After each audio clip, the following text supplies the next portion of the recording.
ย่างมันคือว่าน้ำท่วมไฟไหม้อันนี้บ้าผ้าสินี่นะของมันยังคงเชื่อเอาไปซื้อเพิ่งก่อนคืออยู่ธรรมชาติเลย มันธรรมชาติมันก็นั่นอยู่ก็ซอย เคยได้ซอยกันแต่แบบเป็นไทยยี่บ้านนี่นะ อันนี้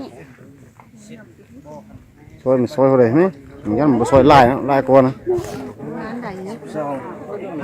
นี่ยเธอปอมก่อนนะ ฮะ12ตัว ตัวน้อยนะตัวน้อยนะตัวน้อยนะเชียวตัวน้อยนี่ เป็ดขนาดนั้น ตัวน้อยนี่ บานแล้วเราก็ให้ใส่ตัวนี้ให้ลูกบานให้ใส่หวังบานจะตัวแรกบานเรานอกบานงานหวังบานของคนเราเนี่ยให้ว่าว่าลุงหูให้อันนี้เอา ไม่ใช่ใช่ไหมเชียว คืนมาในบ้านเอา ตัวนี้อะไรตัวใหญ่หรือพี่สมิ ลายใหญ่เนี่ยใหญ่ไปแล้วเนี่ย โซ่น่ะเบ้าน่ะหลบในบ้านเนาะ ไล่เป็นไงเพิ่นเลย ลายใหญ่เนี่ยลายน้อยจะขึ้นทีนี้